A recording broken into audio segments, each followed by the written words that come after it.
Stop scrolling if you're into witch shit, because this is witch tea, where I'm going to drink tea and tell you about some fucking witch shit. And today we're going to talk about omens, right?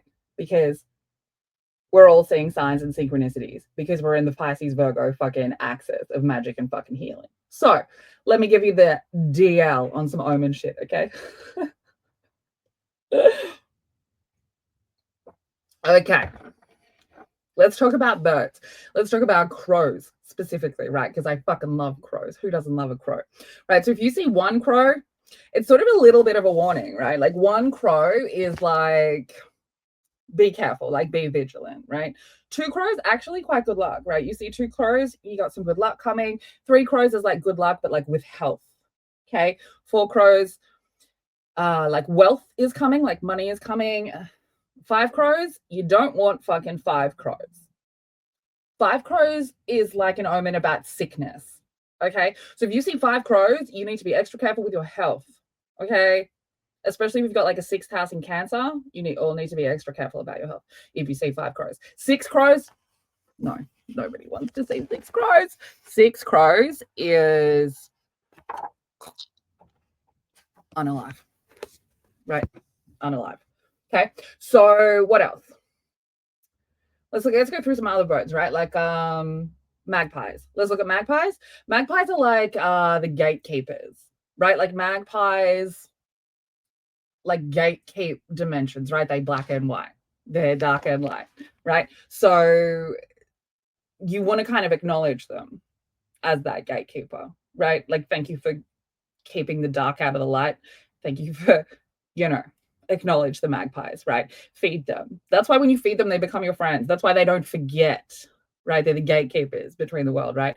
Now, owls, you want to see owls. You very rarely see owls in Australia.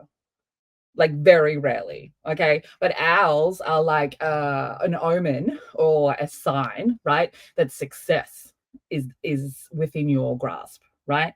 And like if you are doing magic and you see an owl, like within 3 days of doing that magic, that is a sign that you were heard, that your magic is working, right? That your magic is working. Okay. So what else? What else do people talk about omens with? Snakes.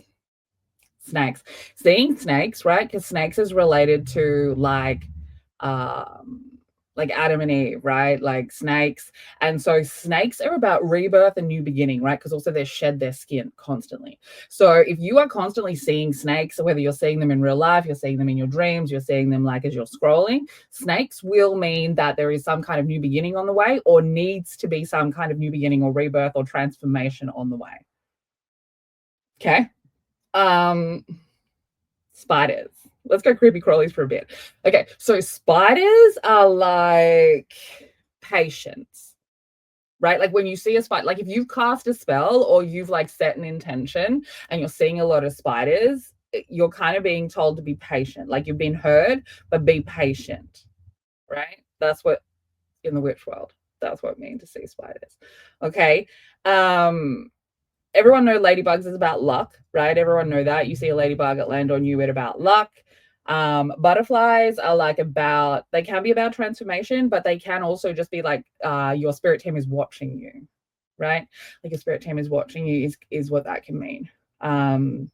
Yeah. So animal omens, right? Animal fucking omens. And like the other thing is like birds, all birds, and sometimes people will have specific birds that they see. Birds are spiritual messages, right? So like crows are particular spiritual messages, magpies are particular spiritual messages, and owls are also. Doves can also be for some people. And yeah, there are a number of different birds that kind of come through as a spiritual messenger for particular things, right? Crows tend to be warnings. Magpies tend to be like something happening at the gate between the dark and the light. And owls tend to be like wisdom, or like something is working out, like something is coming through, right? So just the witch tea is really that while we are in the Pisces Virgo axis of eclipse, everything's a fucking sign. And so if you, especially if you're a fucking witchy person and you are setting intentions, you also need to realize that everything is a sign. So if you are getting up in the morning and you are saying like, my intention for today is to like see a sign, that my goal is on the way to success, and you see a fucking owl or a ladybug land on you,